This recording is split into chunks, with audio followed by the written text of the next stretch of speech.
فدک ہے چیز کیا زمین و آسمان، سبھی کی مالکہ ہے ماں حسین کی۔ السلام علیکم ورحمۃ اللہ وبرکاتہ۔ اللہم صلی علی محمد وعلی آل محمد۔ ناظرین و سامعین اکرام، سیدہ طیبہ طاہرہ عابدہ زاہدہ فاطمہ زہرا سلام اللہ تعالی علیہا، آپ کی شان و عظمت ایسی ہے کہ جن کے لیے رسول اللہ صلی اللہ علیہ وآلہ وسلم نے ارشاد فرمایا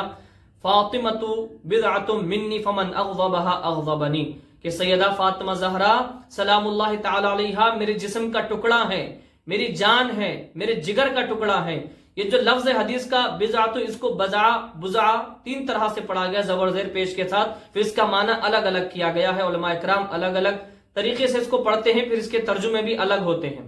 تو سیدہ کائنات فاطمہ زہرا سلام اللہ علیہا کے لیے سرکار نے فرمایا کہ فاطمہ زہرا سلام اللہ علیہا میرے جگر کا ٹکڑا ہے، یا میرے جسم کا ٹکڑا ہے، یا میری جان ہے۔ فمن اغضبها اغضبنی، جو اس کو ناراض کرتا ہے وہ مجھ کو ناراض کرتا ہے۔ اور بھی بہت سارے مقامات پر حدیث میں بیان کیا جاتا ہے۔ ایک مقام پر سرکار مدینہ صلی اللہ علیہ وآلہ وسلم نے ارشاد فرمایا فاطمہ تمہارے ناراض ہونے سے اللہ ناراض ہوتا ہے، اور تمہارے راضی ہونے سے اللہ راضی ہوتا ہے۔ فاطمہ زہرا سلام اللہ تعالی علیہا کی ناراضگی کا سبب یہ ہوتا ہے کہ اللہ ناراض ہو جاتا ہے، اور فاطمہ زہرا سلام اللہ تعالی علیہا کے راضی ہونے کا سبب یہ ہو جاتا ہے کہ اللہ راضی ہو جاتا ہے۔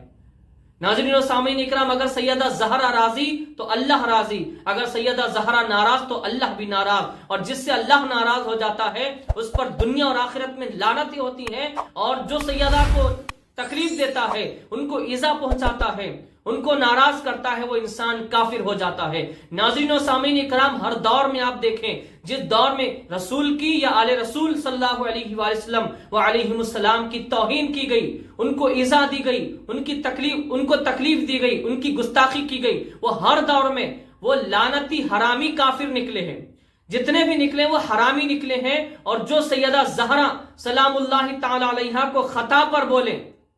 اور جو کوئی اس کی تائید کرے، وہ سب حرامی کافر ہیں۔ نہ صرف کافر ہیں، نہ صرف اسلام سے خارج ہیں، بلکہ حرامی کافر ہیں۔ اور جو سیدہ زہرا سلام اللہ علیہا کو تکلیف دیتے ہیں، ان کو ایذا پہنچاتے ہیں، اور جو یہ کہتے ہیں سیدہ زہرا سلام اللہ علیہا خطا پر تھیں، وہ باغ فدق کا جو مسئلہ ہے، خیر وہ مسئلہ تو یہ لوگ قرآن و حدیث کے خلاف بیان کرتے ہیں، حقیقی تعلیم لوگوں تک نہیں پہنچاتے۔ حقیقی قرآن کی تعلیم جس میں جو باغ فتح پر جو استدلال اور دلائل موجود ہے باغ فتح پر، قرآن کریم وہ لوگ پیش نہیں کرتے، بلکہ اپنی من گھڑت دلائل کو لوگوں کے سامنے لا کے حدیث کو قرآن کے مقابل میں پیش کرتے ہیں۔ ناظرین ایک بات یاد رکھیے، جو سیدہ زہرا سلام اللہ علیہا کو خطا پر بولے، سیدہ زہرا تو خطا پر نہیں بلکہ ایسا بولنے والا شخص، اس کا نسب خطا پر ہو سکتا ہے، اس کی پیدائش خطا پر ہو سکتی ہے۔ یعنی ناظرین و سامعین اکرام،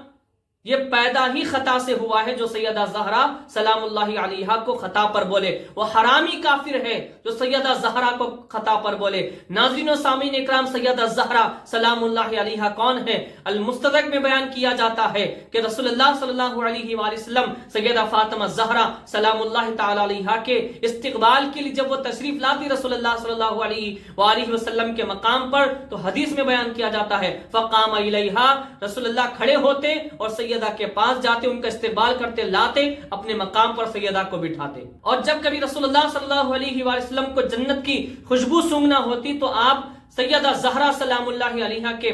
گردن مبارک کو سونگتے تھے، آپ کو سیدہ زہرا کی گردن مبارک سے جنت کی خوشبو آتی تھی۔ سبحان اللہ، یہ سیدہ زہرا کا مقام آپ کے لیے رسول اللہ نے فرمایا فاطمہ تو سیدۃ النساء اہل الجنہ،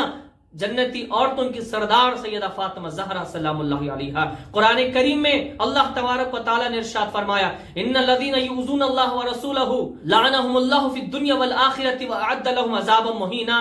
یقیناً جو اللہ اور اس کے رسول صلی اللہ علیہ وآلہ وسلم کو تکلیف پہنچاتے ہیں، ایذا دیتے ہیں، اللہ تعالیٰ کی ان پر دنیا اور آخرت میں لعنت ہے، اور ان کے لیے رسوا کن عذاب ہے۔ جو فاطمہ زہرا سلام اللہ علیہا کو تکلیف دیتا ہے، وہ رسول اللہ صلی اللہ علیہ وآلہ وسلم کو تکلیف دیتا ہے، اور جو رسول اللہ صلی اللہ علیہ وآلہ وسلم کو تکلیف دیتا ہے وہ یقیناً اللہ تعالیٰ کو تکلیف دیتا ہے۔ تو اس مردود نے اشرف آصف زلالی خبیث آتنکوادی ملا نے سیدہ زہرا سلام اللہ علیہا کو خطا پر کہہ کر رسول اللہ کو تکلیف دی ہے، اللہ کو تکلیف دی ہے، اور وہ اس آیت کا مصداق ہوا ہے کہ اس پر دنیا اور آخرت میں لعنت ہے، اور یقیناً لعنت برس رہی ہے، اور اس کے لیے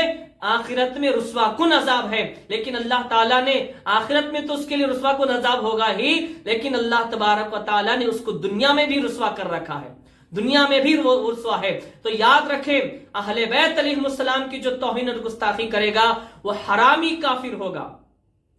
جو سیدہ زہرا کے لیے خطا کا لفظ استعمال کرے، سیدہ زہرا تو خطا پر نہیں بلکہ اس کے نسب کے خطا پر ہونے کی دلیل ہے۔